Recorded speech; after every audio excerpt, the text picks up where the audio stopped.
Hello, my name is Roberto Aguirre Sacasa.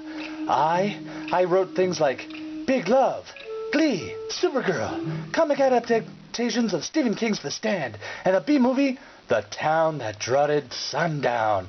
But I am also in charge of all things that is Archie. That's right, I am Chief of Archie Andrews.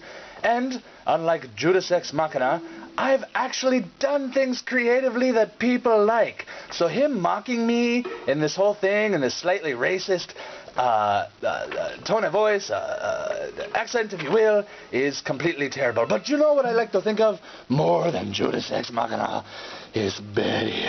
Oh, look at that Betty. Yes. But you know what? She's not real enough. That is right. She's not real enough. I need something more real. I need something like realistic. Yeah, realistic. Like an Archie that looks like a real person. But you know what? I gotta keep that whole dynamic going of how Betty and Veronica are his interests. You know, he loves them, but really, maybe I should make it realistic, you know, because the real world is nothing like comic books, and anything that is genuine and holy needs to be made more realistic by becoming perverted. So Archie is really gonna be banging his teacher, cause that's real. That's realism. And even if it's not his teacher, it's still completely inappropriate. But you know what? I need to ground this for older viewers and younger viewers, some kind of common ground. So hey, how about I invite 90210 into the mix to give some sage advice to Archie about his love life, but never actually mention the fact, aside from dealing it with briefly, that he was with an older woman. It never happened as far as I'm concerned, and I won't talk about it because I'm too busy dealing with Jughead's dad. And, you know, the whole Pharaoh's subplot. I mean, Snake subplot. I mean, 1950s musical subplot that'll really make things more real. And, you know, nothing says I hate things more, like good and normal things, than by ruining them from other people. You know what happened in the comic books? You know, just for the fan service, Jughead had a little thing with Betty. He was really kind of asexual. He wasn't really interested in girls. He was interested in food. There were reasons for that.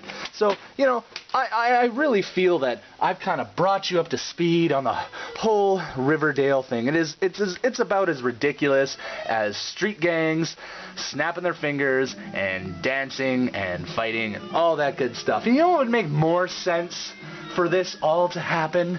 If the damn Scooby-Doo gang rolled into town and were like, hey gang, there's a murder. We should probably solve this because, you know, it's our modus operandi in our TV show. That would make more sense, wouldn't it? Than, you know, people screwing each other and killing each other in an Archie comic book. I mean, that just makes no logical sense. I mean, it's as funny as Predator and like Zoinks, Judas Ex Machina.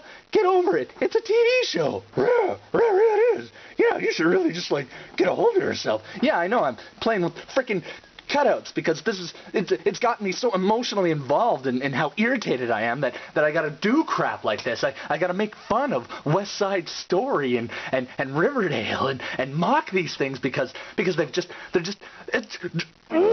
okay. So going back to this makes more sense. You know what? And I was thinking about it the other day. We should totally bottleneck an idea. Have the Scooby-Doo Mystery Incorporated actually be a show. Like, boom, there's a murder. We came and solved it. And have it realistic. Have it be like CSI and all that stuff. But when like Fred and Daphne or Velma and Daphne go home to their kids, they can be like, hey, Old Man Withers at the haunted amusement park. And then they segue into like a cartoon where they're explaining all the horrible murder and death that happened to their little kid, as though Old Man Withers, who ran the haunted amusement park, really was just like, you know, not killing people. He was doing some bad things, and they unmasked him, and they caught the bad guy, and all that good stuff. You know, so we're getting the filtered down, like, life is still pretty good feeling at the end of the episode while they're talking to their kid about things that happen. I mean, you can make that a realistic show and still have a tie to a damn talking dog, which would make more sense than Jason Priestley getting into Jughead's life a little bit, and his dad, and having like gang warfare and backdoor dealing with the lodges and all that stuff, it would work better. It would work better.